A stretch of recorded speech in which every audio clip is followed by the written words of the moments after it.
बिस्मिल्लाहिर्रहमानिर्रहीम। आज हम एक्सरसाइज 2.5 का क्वेश्चन नंबर 1 करेंगे। क्वेश्चन नंबर 1 हमारे पास क्या है, write the quadratic equation having following roots 1 and 5। Part number 1 है। लास्ट टाइम मैंने एक वीडियो में आपको बताया, इसकी फॉर्मेशन बताई थी कि हम जो हैं रूट्स की मदद से कैसे इक्वेशन बना सकते हैं। तो उसका मैंने फार्मूला बताया था। फार्मूला हमारे पास था x square minus s x plus p equal to zero. अब एस एक्स जो है वो किसको डिनोट करता है, हमेशा जो है वो उसको एस सम को शो करेगा, और जो पी है वो किसको शो करेगा, प्रोडक्ट को शो करेगा। तो चलिए हम क्वेश्चन सॉल्व करते हैं पार्ट 1। तो लिख लेते हैं, since 1 and 5 are the roots of required equation, are the roots of required equation mean कि हमने इस रूट्स की मदद से हमने जो है क्या करना है, इक्वेशन बनानी है। तो सबसे पहले नंबर पर क्या करते हैं, यहाँ पे फार्मूला लिख लेते हैं, x square minus s x plus p equal to zero. इसके लिए अब हमें जो है वो क्या करना होगा, हम सिर्फ इतना करेंगे कि जो है सबसे पहले एस एक्स है, सम है, तो हम यहाँ पे लिख लेते हैं सम ऑफ रूट्स इक्वल टू 1 + 5। ये जो दो रूट्स हैं इन दोनों को क्या कर देंगे, प्लस कर देंगे। ये हमारे पास क्या आ जाएगा, 6 आ जाएगा। अब हम क्या लिख लेते हैं, प्रोडक्ट्स लेंगे तो क्या आ जाएगा, 1 × 5 इक्वल टू 6। अब हम क्या करेंगे, इस फार्मूला में इसकी वैल्यूज़ पुट करेंगे,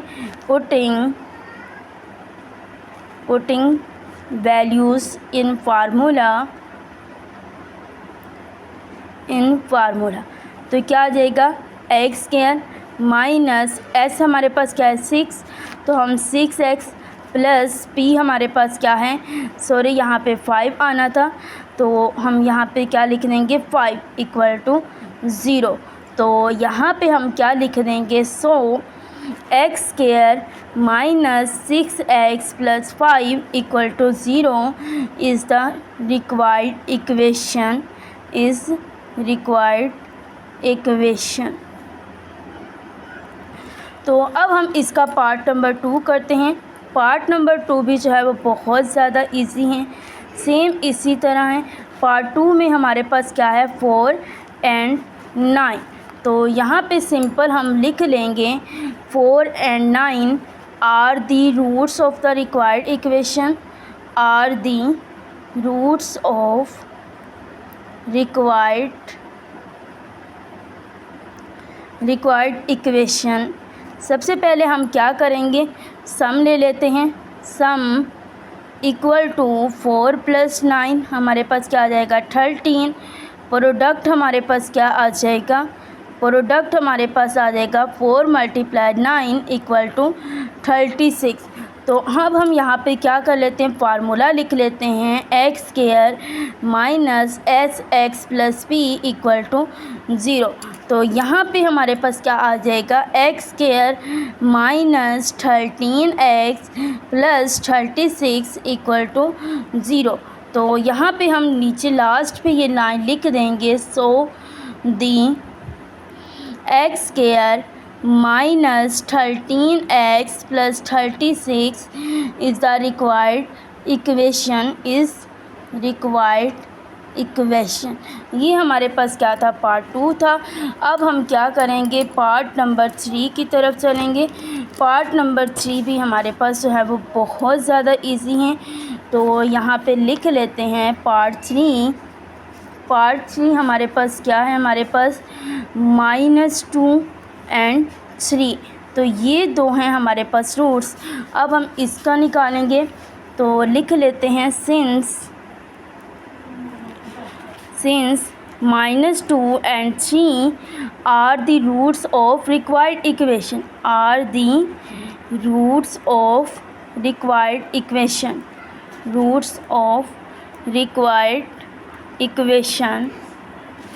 रिक्वायर्ड इक्वेशन आ गई हमारे पास। तो यहाँ पे हम लिख लेते हैं, सम s इक्वल टू -2 + 3 क्या आ जाएगा 1 एंड p हमारे पास क्या आ जाएगा 2 × 3 -2 × 3 इक्वल टू -6। तो फार्मूला लिख लेते हैं। फार्मूला हम कुछ इस तरह से लिखेंगे x² - sx + p = 0। तो फार्मूला में जो है हम वैल्यूज़ पुट कर देते हैं। तो क्या आ जाएगा हमारे पास x² -1 है तो हम क्या अकेला x लिखने लेंगे, प्लस p है, प्लस -6 = 0। तो क्या आ जाएगा x² - x -6 = 0। So the required equation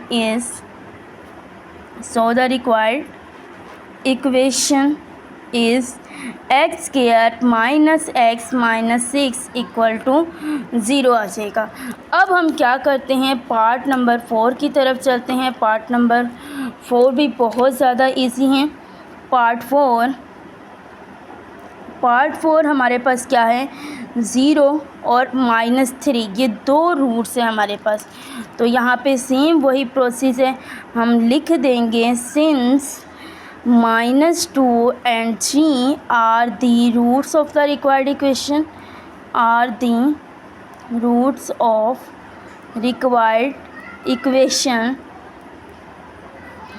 हमारे पास है। यहाँ पे सम लिख लेंगे s इक्वल टू 0 प्लस यहाँ पे 0 आना था, 0 -3 क्या आ जाएगा -3। प्रोडक्ट लें तो हमारे पास 0 × -3 हमारे पास क्या आ जाएगा 0 आ जाएगा। तो फार्मूला लिख लेते हैं। फार्मूला हम लिखेंगे x² - sx + p = 0।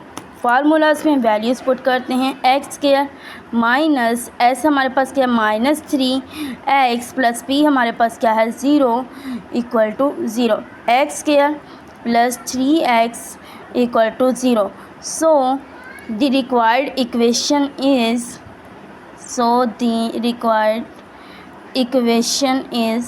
x² + 3x = 0। अब इसके जो हैं बाकी 4 पार्ट्स हैं वो जो हैं मैं जस्ट सॉल्व करके शॉर्ट्स में अपलोड कर दूँगी, वो आप जो हैं वो वहाँ से देख सकते हैं। Thank you.